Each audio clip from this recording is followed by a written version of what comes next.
This is Law Enforcement Encounters, raised in Vallejo-Proven in Sacramento. I am retired police officer Samuel Davis Jr. I served 28 years with the Sacramento Police Department. The content for this podcast is written and recorded by me and is based on real police calls and experiences I encountered during my years working the streets.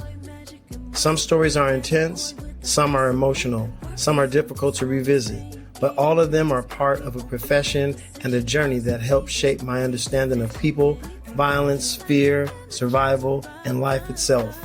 The names of the individuals connected to these incidents have been changed to protect the innocent and respect the privacy of those involved.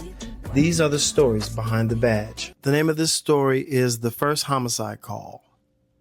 There are certain police calls you never forget, not because they were the biggest, not because they made the news, but because something inside of you changes while standing there.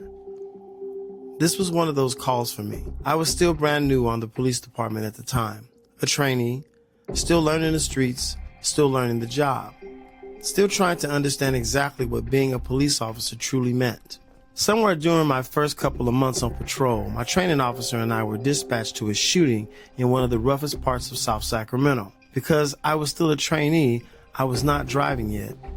My training officer handled the car while I sat in the passenger seat listening carefully to the radio traffic coming from dispatch. The area we were responding to was known for gang members, drug dealing, violence, and constant police activity. The kind of neighborhood where people stood outside all day long watching everything going on around them. I still remember hearing the dispatcher's voice over the radio. Shots fired, subject down. Caller says he's not moving. Then seconds later, hey officers, can we pick it up? This person is not moving and it looks hurt very bad. When I heard the second transmission, something hit me immediately. I remember looking out the window while my training officer drove code 3 through traffic with the lights and sirens echoing through the streets. And I thought to myself, this might be my first homicide call. Up until that point, death was still something distant to me in police work. Sure, I understood violence existed. I knew what policing involved, but there was a huge difference between knowing something mentally and standing in front of it physically. When we arrived on scene, there he was, a young African-American male laying underneath a tree, shot multiple times. The fire department had already pronounced him dead prior to our arrival. I remember staring at him from a distance while officers began securing the crime scene with yellow police tape.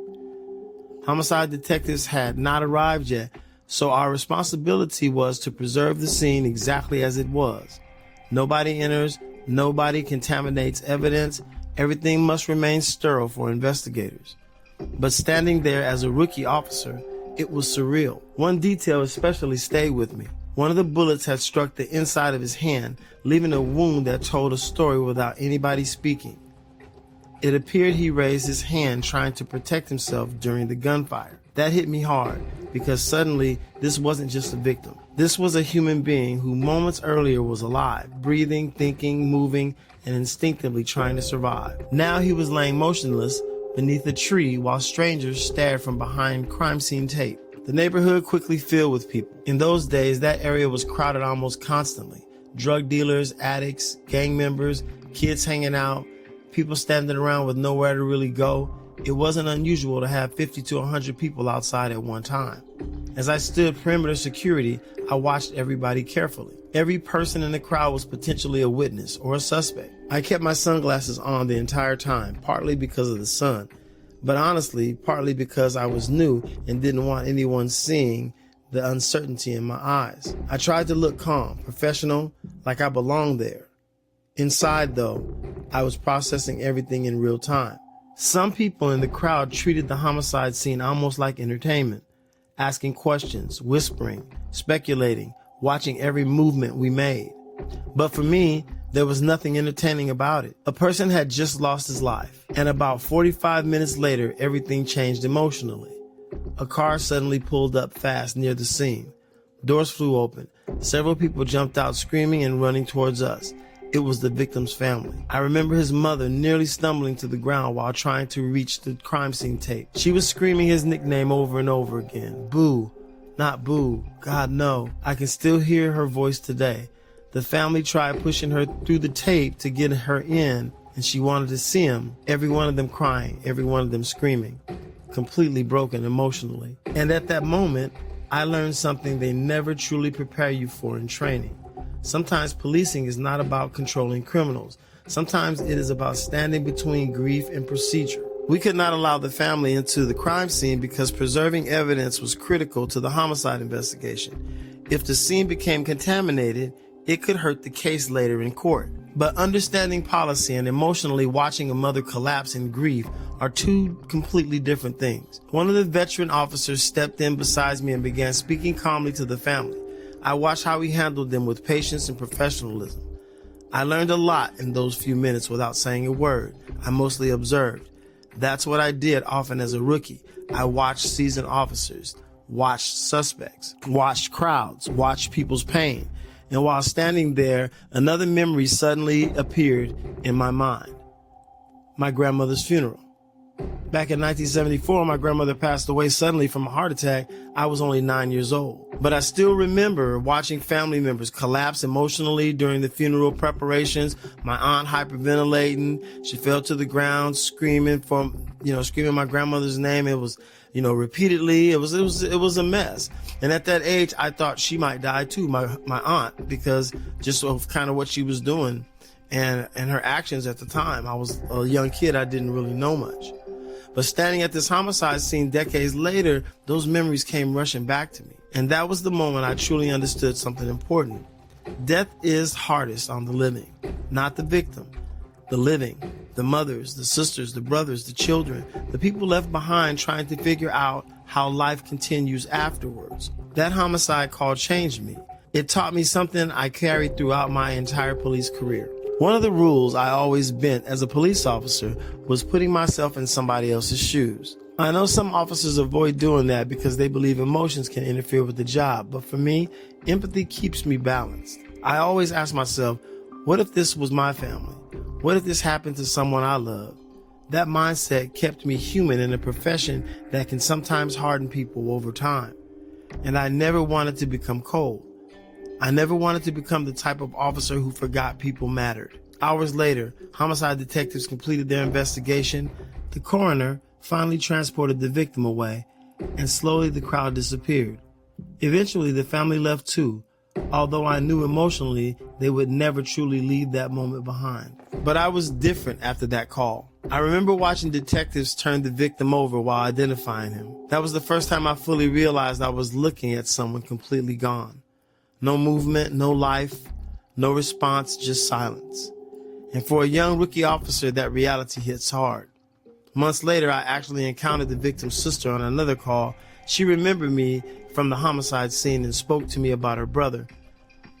The case was still unsolved. She explained that her brother was struggling with a crack addiction and owed people money, but had been trying to get his life back together. I told her I was sorry for her family's loss. I told her I would pray for her, her mother, and her family, and I remember her hugging me after that. That moment stayed with me too, because sometimes people only need to know one thing, that somebody cares. Even if that somebody wears a badge. That first homicide call taught me more than police procedure. It taught me about pain, about humanity, about compassion, about grief. And it taught me this job would forever take me on an emotional roller coaster ride, one call at a time. Thank you for listening. This is the epilogue to the first homicide call. One thing people outside of law enforcement may never fully understand is that officers often remember their firsts forever.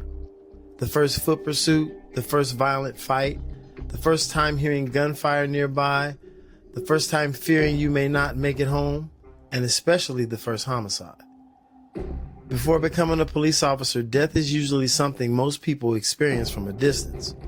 Maybe through a family loss or funerals or tragic news stories, but policing changes that. Suddenly, death is no longer distant, it becomes personal, physical, immediate, and sometimes standing only a few feet away from you. That call taught me something very early in my career. Every homicide scene has two crime scenes. The first is the physical scene itself, the shell casings, the blood, the body, the evidence. But the second crime scene is emotional. It exists inside the family members left behind. The screaming mother, the angry sister, the relatives collapsing in grief, the unanswered questions, the permanent pain that continues long after police officers have left the scene. As officers, we are trained to preserve evidence, protect scenes, and maintain professionalism. Those things are necessary, but somewhere inside all of that procedure, you also have to remember people are hurting.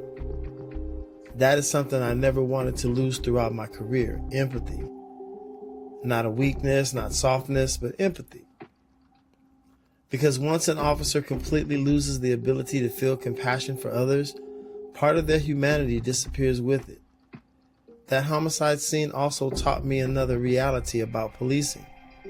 You carry calls with you, sometimes for years, sometimes forever.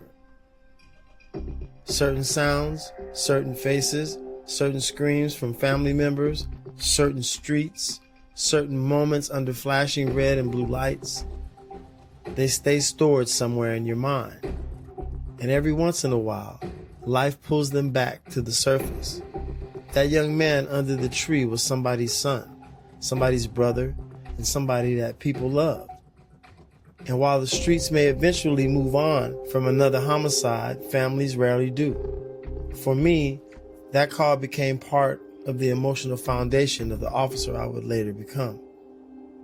It reminded me to stay grounded, to stay humble, to treat people fairly, and most importantly, never become cold to the suffering of others, because behind every police report is a human story. Please listen carefully to these stories. They may help you decide whether this profession is truly for you. If you are thinking about becoming a police officer someday, or any law enforcement, learn everything you can about this job before stepping into it. Learn about the pressure, the responsibility, the sacrifices, and the human side of the work. Policing is more than a uniform and a badge. It is a life experience that can change you forever. Thank you for listening to Law Enforcement Encounters, raised in Vallejo, proven in Sacramento. I'll see you on the next encounter.